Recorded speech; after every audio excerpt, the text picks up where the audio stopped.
Broadcasting from the KMF Collective Studio, it's time for the Keep Moving Forward podcast. Join us every week as we dive into the stories of remarkable current and former athletes that have transitioned into the real world. Now here's your host, Katie Galley. Hi everyone, and welcome to the 210th episode of the Keep Moving Forward podcast. I'm your host, Katie Galley. Today in the KMF Collective Studio, I have with me Canadian national skeleton athlete, Jaclyn LaBerge. How are you doing, Jaclyn?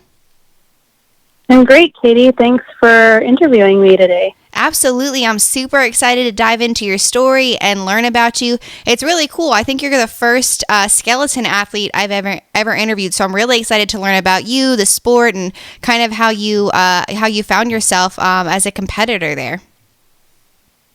Awesome. Yeah, well, you're my first podcast, so we can learn a lot from each other. Love it. Yes, a lot of firsts going on right here. This is good. It's exciting. So, Jaclyn, just to kind of dive in and get the ball rolling, I wonder, where did you grow up, and how, if at all, was your childhood shaped by athletics? So I have been born and raised in Calgary, Alberta, Canada, and it's directly above Montana. Let's see here. Yeah, so I still live here, actually. Yeah. And so Calgary was home to the 1988 Winter Olympics, and they had bobsled and I think luge at the time, as well as most of the other Winter Olympic sports. I actually don't remember anything about that. It was both. At the time, my parents went and participated and volunteered, but I don't remember anything. Yeah. But, sports have been a part of my life for my entire life. My dad was a competitive hockey player out in Eastern Canada and tried out for the farm team for the Montreal Canadiens back in the day, so he was a very active person. My mom a little less so, but they definitely encouraged me to participate in sport and definitely limited TV times. We were always kicked outside and running around, myself and my siblings and friends. So, I grew up playing every sport I could in school, essentially, like basketball, volleyball, rugby was a big one here in Canada that got picked up a lot. Wrestling, badminton, netball, I don't know, like you name it, I played it in kind of elementary, junior high, and even a bit of high school, and then kind of university, focused maybe more on partying and got into rugby and kind of got back into athletics, a couple years into university with our rec rugby team. So, and I mean, it makes a lot of sense. I mean, having that fostered from a young age, seeing your parents, your dad being a hockey player, and then too, like you said, the 88 Olympics in Calgary, the Winter Olympics specifically, with all the sports that go along with that. So just kind of shaping your childhood in that way, and then being, pushed to go outside and play and take your hand in all these different sports. And so, Jaclyn, was there one sport in particular, like you said, that as you got up to university, eventually you started to kind of take your hand at rugby.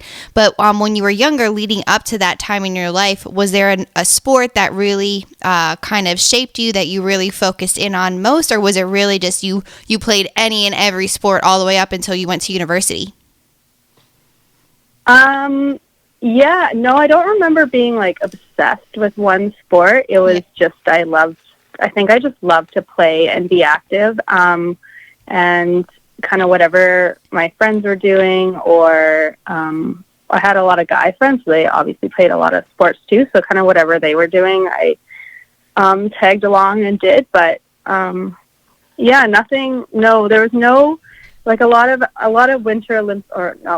a lot of Olympians in general, or people trying to pursue that, are always like, oh, I saw the Olympics when I was 6 and I held on to this moment, and I definitely didn't have any defining moments like that. It was just, sports were just a thing you did if you wouldn't, like, so it just, that's how you pass the time. And right. I loved it. I loved the challenge of learning. I really like the challenge of getting better at something. And so I remember when, basketball, I would just stand in front of our basketball hoop at home and just try to shoot as many shots consecutively into the basket as I could. And I don't know, I loved it. I don't know why. It's not that thrilling, but But it is, and I think it really speaks to, like you said, your competitive drive and just loving all sports and loving that challenge and that desire to get better at something, to put the hard work in and see what you can make of it. And so, Jaclyn, from there, just being shaped by all these different sports and really diving in because it was just the thing you did. It was what you took your hand in, going up into high school and then heading up to your university level. Did you have aspirations to play any one particular sport at that next level, or was it just again continuing to do sports because you love them and it was what you were doing? In high school, I went to a really big high school, and it was actually difficult to make the high school teams there, so I ended up playing a lot more rec sports, which was disappointing. I remember being disappointed at the time, like I wasn't good enough to make the high school teams and that kind of thing. But yeah, into university, I think I went a year or two without playing, and then got somehow dragged back. I learned rugby in junior high and high school, and then kind of got the university I was going to at the time, they were starting a rec rugby team, and they were looking for girls, and it was more of a social thing. So I was like, yeah, sure. I don't know many people here. So I went out and absolutely loved it. We had an awesome group of girls and guys for the few years I played, and then during the school year I would play, and then there's a rec team for the city, and in that quadrant they had helped grow that rec team at school, and so then I naturally transitioned into playing for that city team in that quadrant during the summers or during their season, I guess, and then again in school. And when I finally finished university, I really started pursuing rugby a bit more, towards the end of my university, I started pursuing rugby more, thinking like, hey, I could maybe make the Alberta team or this or that. And that didn't pan out, and that was disappointing. But I kind of at the same time found skeleton in there, so it was kind of this weird. I had to choose at one point, like, do I continue with rugby or do I kind of pursue skeleton? So it was kind of a weird transition there, but yeah. And so how did that happen then, Jaclyn? So like you said, you thought maybe rugby is it for me and I really want to go all in with this sport. But then having that realization, I mean, what happened to make you aware of that realization that wasn't the next step? But then at the same time, how did skeleton become introduced at that time to where you had to make a decision between the two? So on the rugby team, I actually met a guy and we started dating. And he did luge, so he had grown up doing luge, and so skeleton is head first down on the ice track that the bobsled tracks go down, but this is a single person, so we run for about 10 to 15 meters, pushing our sleds, and they're probably everyone compares them to a cafeteria tray, essentially. So you push the sled, and then you jump on head first lying on your stomach, and you navigate your way down the ice track, and the fastest time wins. A combination of multiple runs, but in general, the fastest time wins. So luge is done feet first, and they pull on these handles and paddle with their hands, and then they lay down on their backs and navigate feet first down the track. So same concept, just the opposite direction. So I met him and we started dating, and he did luge. So funny side story, when I was in junior high, my phys ed teacher pulled me and another one of my male classmates aside and said, luge is recruiting. They've asked me to send some athletes. I want you two to go. And I was a little chubbier and definitely self-conscious about that. So the first thought that ran through my head was, no way am I getting in a tight suit and doing sport in a very tight suit. Not happening. And I was like, okay, yeah, that's cool. And I did not go. Wow. Didn't really think anything of it. Yeah. Kind of super disappointing looking back on that as an adult now, but at the same time, like there was none of this, like there wasn't a lot of resources around to kind of dispel those types of thoughts at the time. So, but yeah, so I made the decision not to go, didn't even tell my parents. And anyway, my classmate went and he just retired, but he did luge from essentially grade 9 onwards and went to 3 Olympics. Wow. So, yeah. If I could go back in time, that would be the one thing I would change for sure. Right, but, right.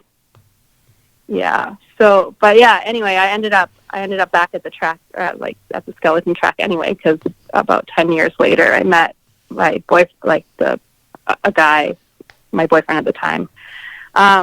Anyway, so we played rugby together, and he had done luge, but he had retired, and then him and his brother decided to make a comeback in luge and do doubles luge together, which is where they kind of lay on top of each other. There's a seat, and they go down the track together. But so then I ended up always at the track, kind of hanging out with him and doing rugby in the summer. And then there was a learn to skeleton kind of camp, and he was away in Europe, and I was like, I'll give it a shot, and I absolutely loved it.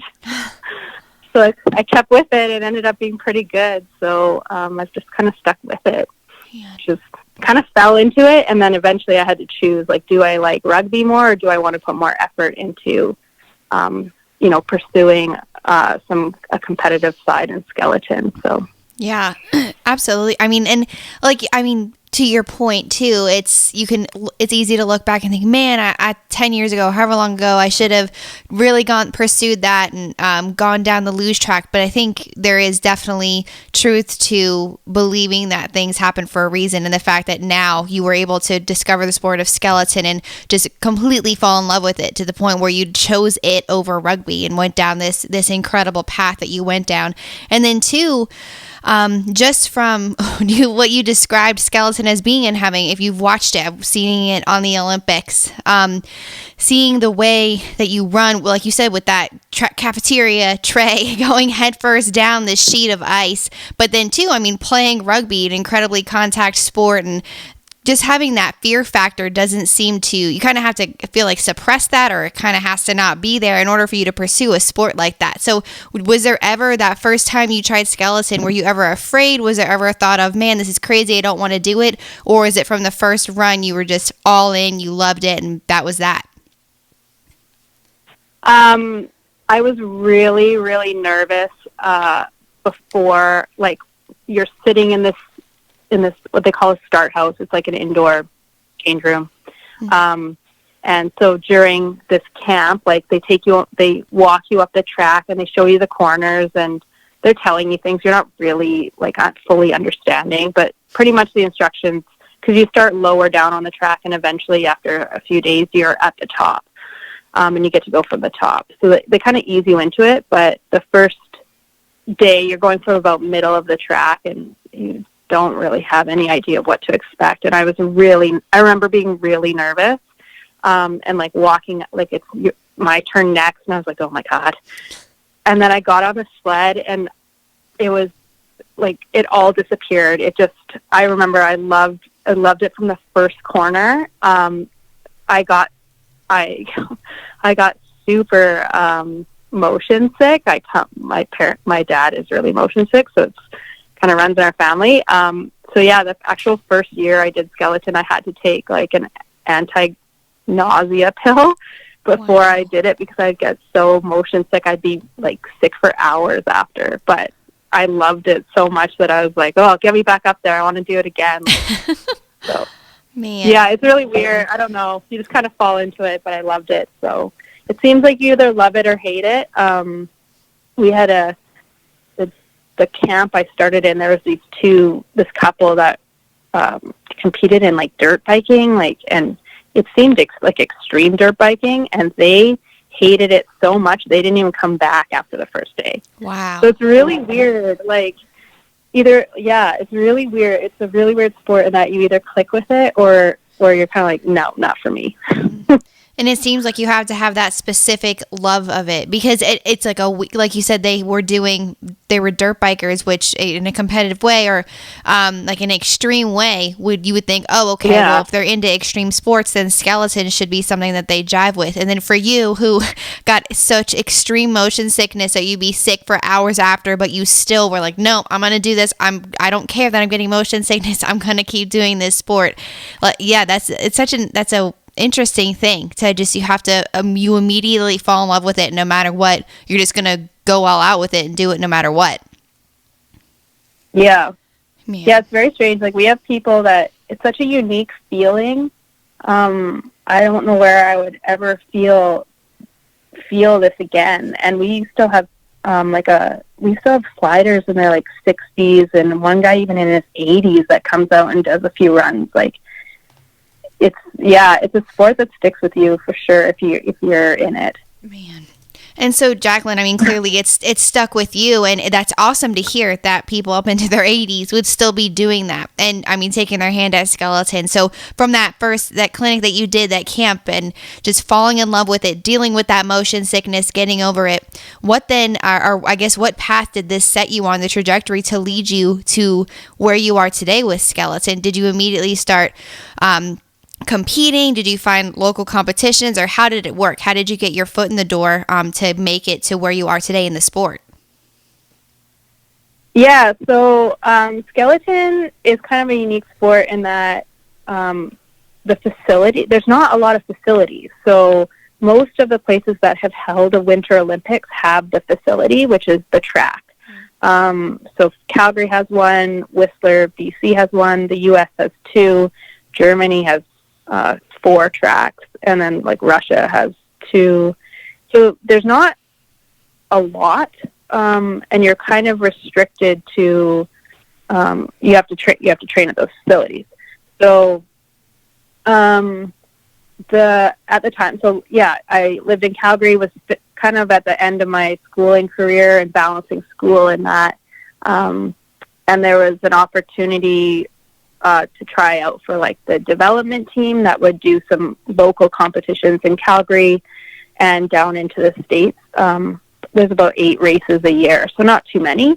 I was like, I'm going to work towards that, and started training, mostly doing still my rugby stuff, like rugby training, which isn't ideal for it. It's not bad, but it's not what I had to transition to a more speed and power focus, and rugby had a bit more too much endurance that I was training at the time. But I didn't make I remember the friends you make, because you go to these the provincial group has like sliding time, so you go there and you could be sliding with a bunch of new people, or sliders that are currently competing, or even World Cup level sliders might join those sessions if they're in town.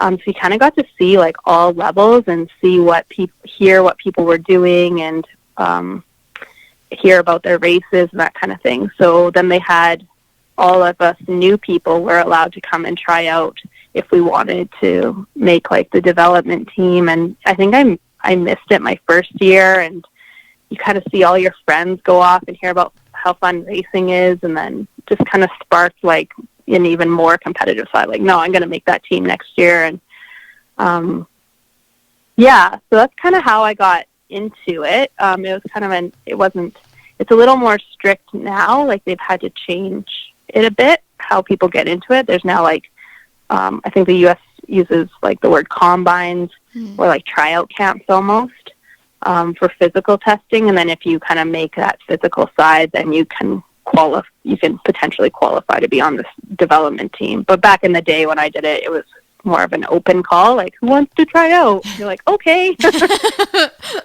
Man, but that's so cool that you fell in love with it, and you saw this opportunity to take a next step, to pursue going after the development team. And then too, having that fire lit under you, where if you didn't make that first year and you said, all right, well, I'm going to make it this next year because I'm all in, I want to do this. And so Jaclyn, from there, pursuing it, so coming up on that next year, I imagine then you made the development team. And so then what next? Was there a specific track that started to form as far as what you should follow in order to become a national athlete, or what was the next step for you? I was nice and naive at the time and thought sport took this natural linear progression. Yeah. And where, I made the development team. I'll be on that for, a year or two and I'll do really well. And then the next team up from that is called the Europa Cup team. So it's essentially a similar development circuit, but it's all in Europe. And that for North Americans, it's really exciting to go and race in Europe against all these Europeans. And then the tier up, there's essentially 4 tiers in skeleton. So from the bottom, you have this kind of North America Cup circuit. Then you have this European Cup circuit is the one above that. And then we have another one called the Intercontinental Cup. So they are essentially like a World Cup B, and they float between Canada and the North America and Europe. And then the top tier is the World Cup team, like World Cup Tour. So I was like, I made the development team. I'll be here for a year or two. I'll make the Europa Cup team. I'll be there for like a year or two. Then I'll be so good. I'll be on the ICC team and then make my national team in 4 to 5 years. I have been doing this sport now for 12 years, and I have not yet made our World Cup team. So it has not been linear. Man. But it's definitely had its ups and downs, for sure. But lots of learning in there, and and so you're on the national team now, and so that World Cup team, that's still obviously a goal of yours. That's like the pinnacle. That's where you want to get to. Yeah. So our national team consists of the athletes on the World Cup team and that kind of World Cup B Intercontinental Cup team. That's the senior team. So gotcha. I'm on the senior national team, but on that kind of B tier. So yeah, the goal is World Cup. Yeah, absolutely. I love that.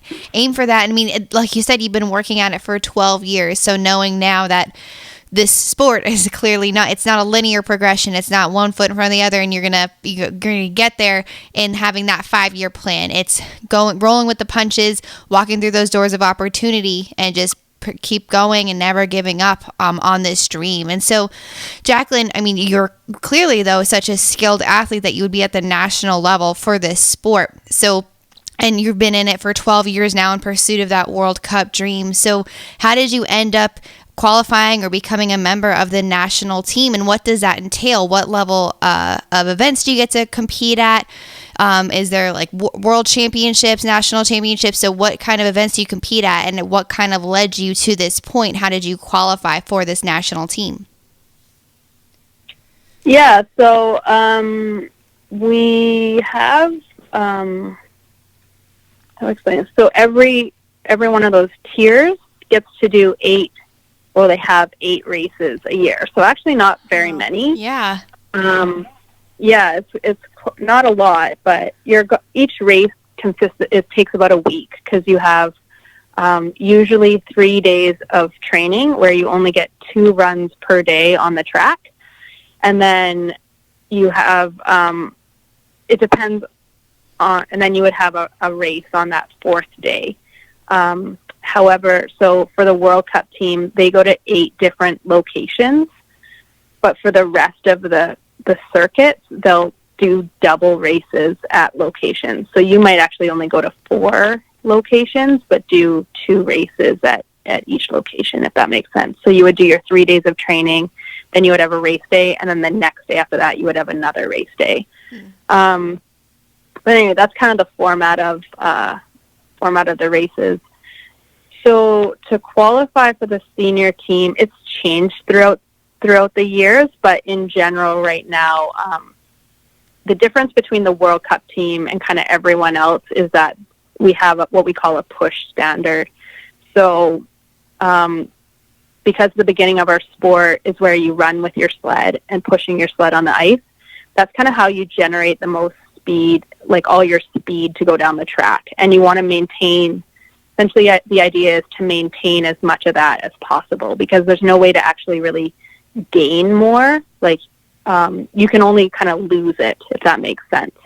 So the faster you start with, the more speed you have. In theory, you want to maintain as much of that down the track as you can by not hitting walls, by taking better lines and steering, more effectively and efficiently. Whereas if you have a slower start, it's kind of like car racing. Like if you're slower off the line, like you just don't have as much to work with. So it becomes even more important to not lose it down the track. You just have a bigger advantage if you push faster. So we have push testing every year, and we have about 2 or 3 different opportunities to do that. And then if you push a certain number that they've set out, it's a timed number. If you push that, then you're eligible to make our World Cup team. If you don't push it, then you're kind of eligible to make the remainder of the tours from the development level to that kind of B tier. So we do our push testing, and then usually in October we go and do selection races, which is a combination of 1 or 2 races against essentially all your teammates. And depending on who finishes where, they'll rank you and then kind of go down the list. So they'll be like, okay, athlete A pushed the standard and came first, like they're on the World Cup. Athlete B pushed the standard and came second, they're on the World Cup.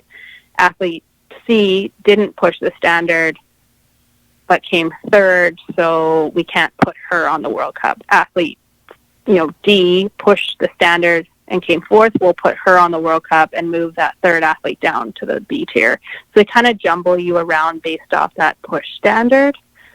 So that has been like the limiting factor in my progression in the sport, is I haven't pushed that standard yet. I'm still about 0.05 of a second off of it. Wow. So that's so close. Yeah, it doesn't seem like a lot, but it feels like an eternity. Right. And then too, though, I mean, that's so interesting. Is it character? I guess it would make sense if you push the fastest time, then you would be in first place. But is it characteristic then if you push the fastest time, that doesn't necessarily you would necessarily mean you would win an event or win that race, because there's a bunch of other factors other than just that push start? Yeah. It's a contentious subject in our association for sure. Yeah.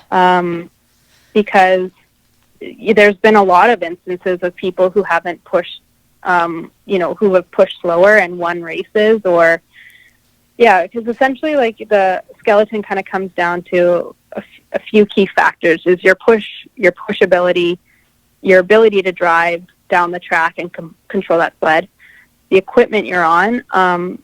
We have blades that have different kind of cuts in them, kind of like if you think about like when tires for a car, you have summer tires or all seasons or winter. So if you drove winter studded tires and in summer conditions, you're going to be really slow on whatever surface you're driving. Whereas if you take summer tires and you're driving on like ice, you're going to be really skiddy and you're going to lose a lot of time because you're skidding around and not taking these ideal lines. So that can play a factor. And then kind of the mental side as well. Like we've seen people, and I've been there too, like everything lines up, but if you're not on it that day, or you're stressed, or you're carrying just extra, mental stuff down the track, like that can really affect how you slide. Right. You're just not as relaxed. And so yeah, that's kind of, if you have a push time, if you have a faster start, you definitely have an advantage, but there's not a direct, I wouldn't say it's 100% every single time. If you have the fastest start, you're going to win. Yeah. That doesn't happen. So. Yeah, and I guess correct me if I'm wrong, but it seems I'm equating it to, because I'm a former track athlete, and so I'm thinking about the 100-meter hurdle. So if the fastest off the line and you're the first one to the first hurdle, that doesn't necessarily mean you win the whole race. There's 9 other hurdles that you have to get over. So in my mind, that's what I'm thinking about, how you have to, if you win, you get that push start time, then you automatically qualify. So that's just a very interesting standard. And it's just just, I guess, the way that it's always been? So that's just a standard that's held. Has there been, I guess, appeals to try and repeal that standard, or is it just kind of you're just still aiming to get that push start time no matter what? It only changed to that about 6 years ago. Oh, wow. When we had a new administration come in, and they kind of came from bobsled, and bobsled has push standards, but their sport is different from ours in that it's so close that the push actually does matter that much. There is more of a correlation between the top 3 pushers are generally, the top 3 finishers. There's obviously outliers to that, but on average, it seems to be the case. So our administration came from bobsled, so they've kind of applied that thinking to skeleton, even though it is a bit of a different sport. There definitely has been a lot of appeals, which have not been successful. But yeah, your example to the 100-meter hurdles is exactly right. And I think even in the 100-meter sprint, Bolt, I think is usually never the fastest off the line, but he'll destroy people at the end. So, there's So for right now, that's something that I've had to really consider is you can fight administratively to say this isn't correct, and you can spend your energy on that admin kind of appeal side, or you could spend your energy in the gym trying to make the standard and working on kind of more of what you can control. So that's kind of been my strategy is I've always felt like I can achieve that standard. Yeah. And so it's just a matter of, okay, I have to work harder, I have to work smarter, or whatever it is, I have to address this weakness or that weakness and hopefully get there. So that's where I've chosen to spend my energy is maximizing all those other things and not kind of taking it the legal way. But yeah.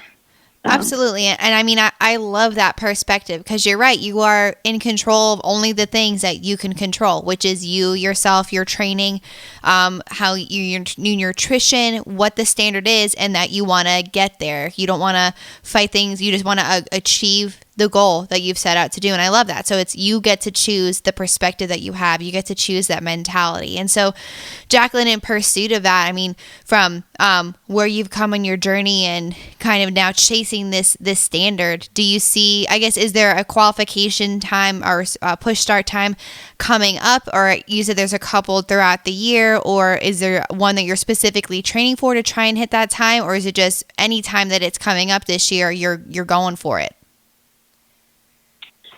We usually have an opportunity kind of end of July, which is a little for someone who can do this, push the standard on any given day. It doesn't matter for them, and we have girls that are capable of doing that.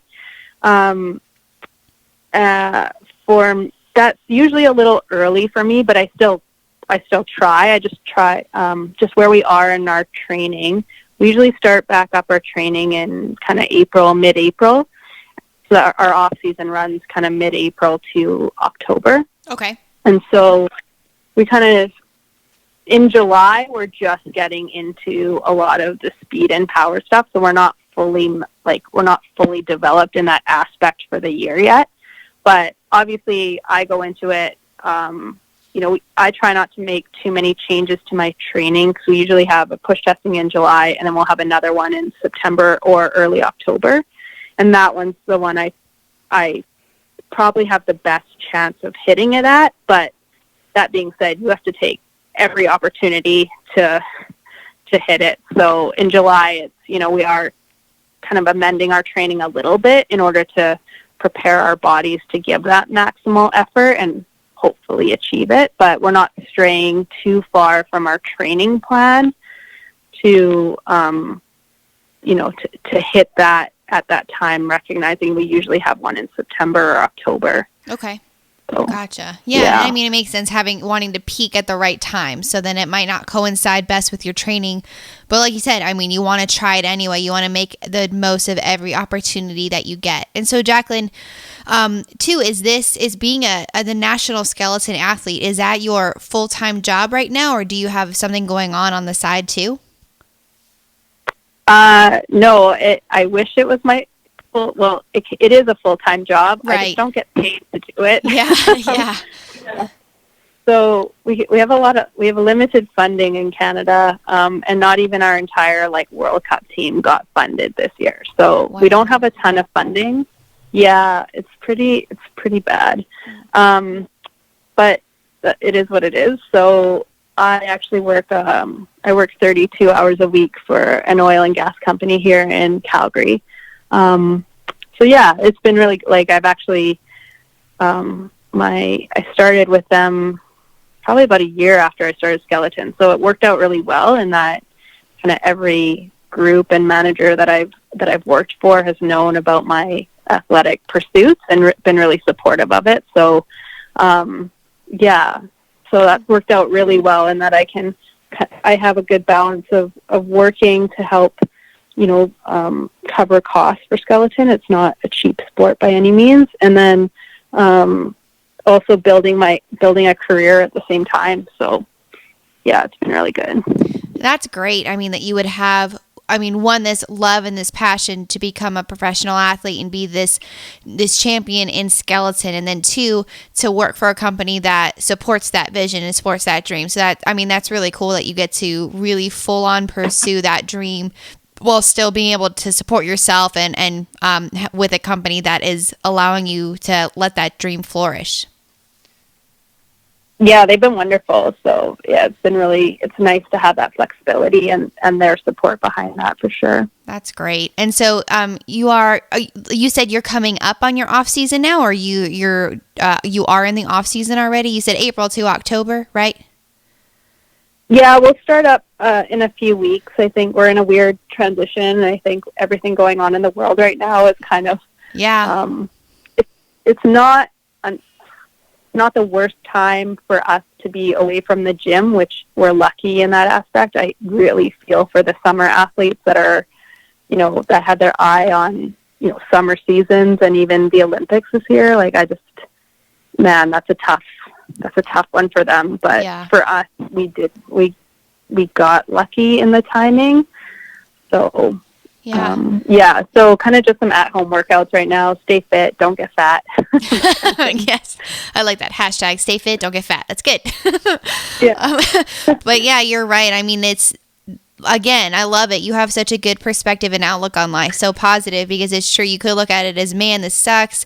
Everything going on in the world, and I can't train the way I want to, but you still get to train. You get to train at home, and then feeling for those athletes who are in season, who are ramping up to that dream, that Olympic dream coming up. And it hits home for you too, I'm sure, because you know implicitly what it feels like or what it means to go all in on an athletic dream. And then to know that it might not even come to fruition for some of those athletes. It's it's crazy, but I love too how the perspective that you have right now, just that positive outlook. And it seems like you carried that through all areas of your life, through the transitions that you made, even failing to make a team again and again. And 12 years into your Skeleton career, you have not been deterred. You're still going after that World Cup dream. And so, Jaclyn, though I know you have this incredibly positive attitude and outlook, was there ever a time in this 12-year span that you thought, man, I might want to walk away. I don't really want to pursue this anymore? I cannot count the time. There are too many times to count. Yep. that has gone through my brain. For sure. So many. I really struggled with it leading into the 2018 Olympics. I was pursuing an Olympic spot that year, and it was one of those things where it's like, okay, if every single thing falls into place, I can make the team. And I knew that. I knew I was a long shot, but I also knew there is potential.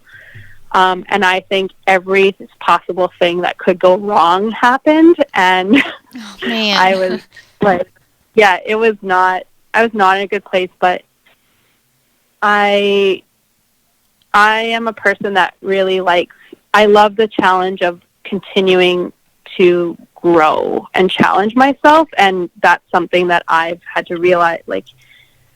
In sport, you always think I like winning. And I like not losing more than I like winning, I think. Like, I love winning, don't get me wrong, but the thought of losing is like, ugh. But you're going to lose, like, man, if you're just going in being like, I like sport because I win, like, you're not going to like sport for very long because you don't win a lot. And so eventually you kind of have to get past like, okay, well, why am I doing this if I'm not going to win every race, and I'm not going to win every training session, and I'm not going to win every time I'm in the gym. So, what's driving me? So I've had to do a lot of that soul searching, and it has, like, the pursuit of excellence is definitely the thing that continues to drive me. And I love the challenge of getting better. I love going into the gym, even if it's not a good day, but being able to be like, I improved today. And I actually came across, like, Ben Bergeron. Like, I'm not really big into I've never done a CrossFit class, but I love watching it. And I'm addicted to following all of the CrossFit athletes. And but yeah, he wrote a book, Chasing Excellence, and I think I read that at the exact moment in time that I needed to. And just being able to shift your mindset into everything is an opportunity. So if today doesn't go, like, if you just got to the gym and you're not feeling it and you're doing really crappy, like, or you have squat, like, for me, I have squats. I'm not a good squatter. I don't enjoy them. But being able to shift my thoughts and be like, I have the opportunity to improve on that today. Or showing up to a race and knowing, like, it's a track that favors really fast starters, and it's snow, and I, like, all these adverse conditions, and being able to look at that and be like, I have the opportunity to put my best forward today, and I'm going to do that. I've prepared, and these are the factors that I can control. And so that book just helped me at such an important time in my sporting career to be able to reframe, like, why am I doing this? Do I want to continue to pursue this at that level and chase these things to that level of excellence that's needed? And the answer is always, like, a resounding yes. So I think until I get, everyone in skeleton that's retired has said, like, do not leave until you are absolutely sure. And one day you're just going to wake up and be like, I know it's time, and I have not woken up yet, but knowing it's time. So, yeah.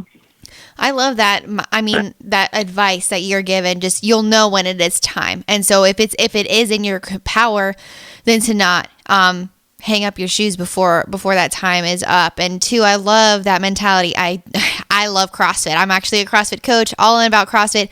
And I love Ben Bergeron is great. I haven't read his book, but he actually has a podcast too. I think it is called Chasing Excellence also. And it's all about that mindset and that mentality. And so that's really, really cool that really resonated with you at specifically the time that you needed to hear it most. And so I love what you said, that the pursuit of excellence that's what continues to drive you. So rather than, man, I hate squat day, I hate this day, I get to do this today because it's going to make me a better skeleton athlete, because it's going to get me that push start time that I want to achieve my ultimate goal of going to the World Cup, being on the World Cup team.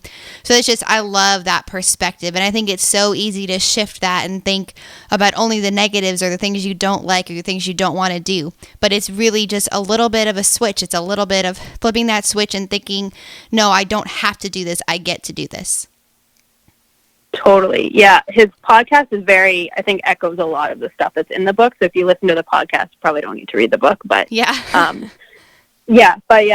like, I think just, you need to find your why in whatever you're doing. And that can be really hard, like, especially when it's such a goal driven why. Like, I'm doing this to win, of course, like, everyone wants to win, but you have to recognize you're not going to win all the time. So, what is that why? And everyone's is different. If it's, to prove to yourself that you can do something, or to be the best version of yourself, or whatever that is. And I think chasing the process is really, that definitely echoed with me. And when I was able to shift my thinking, then I started enjoying the sport a lot more. And also I enjoyed the wins a lot more, whether there was actually on the track or even just like self-improvement.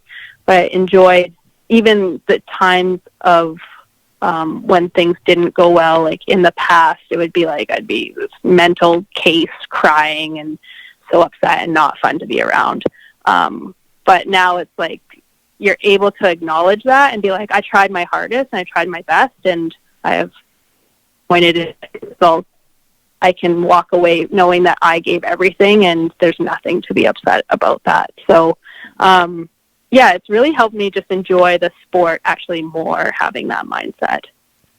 I love that. There's so much to be said about that. I mean, you really start to enjoy the process, enjoy the sport. I love what you said about it's chasing the process. It's not chasing that necessarily that one goal that you have your mind set on. It's pursuing and going along that journey. And maybe you do not end up where you thought you would, but it's every step of the way matters. Every step of that journey is a success. It's a win. And like you said, you just have to remember those little wins and having those mental wins or those small wins throughout the day. Maybe you didn't hit the time you wanted or get the place that you wanted, but if something good happened that day, then to hang your hat on that and to remember and focus on that.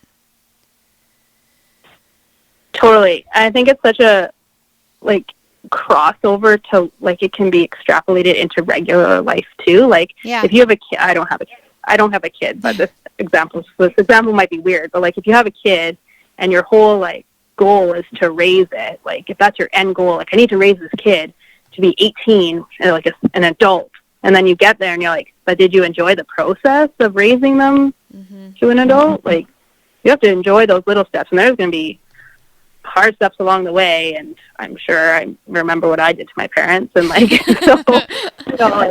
but there's going to be good times along the way too. So same with work, same with the whole, that's the way you go through life, I think is such an important mindset. And at least I can see the relationships there, and that's what I try to do in all aspects of my life, even work or family or whatever I'm trying to pursue. Yeah. And I love that. I mean, you're right. It shouldn't just apply to sport. It should apply to all areas of your life. And so, Jaclyn, I mean, I love this perspective that you have and just the view you have on life and your sport and it just in the real world too. And just reflecting back on how far you've come and this incredible journey that you've taken. I mean, 12 years, even more than that in the making in pursuit of this career that you have and these goals that you have, and knowing too that it's far from over and you're going to achieve all of the things that you set your mind to. I just have one final question that I ask all of my interviewees. What do you want to be remembered for? Oh,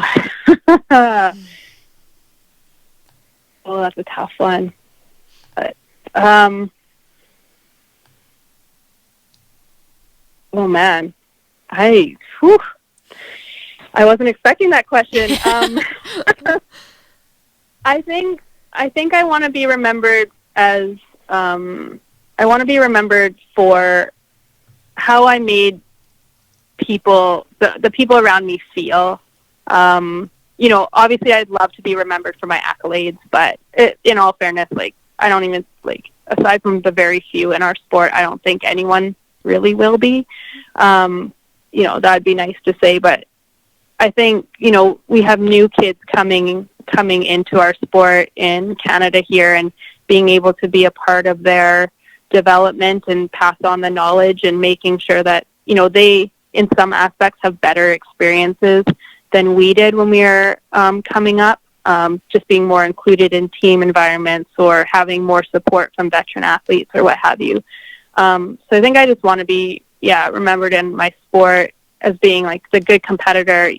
If someone, regardless, if I have a crappy race and someone else had a good one, making sure that they're congratulated, because I would want that. If you're doing well, you want people there cheering for you, even if they're your competitors do as well, or, thanking coaches and officials who are not getting paid to do this and standing outside in the cold all day sweeping ice, or while the rest of us toboggan down a track. I think just having that effect on people and being a positive competitor. Thank you all for tuning in. I hope you enjoyed today's episode. To learn more about our guest, check out the show notes at keepmovingforward.us. While you're there, go ahead and subscribe to our newsletter to stay up to date on all things coming out of the KMF Collective Studio. Always remember, you can beat the odds and go the distance. if only you keep moving forward.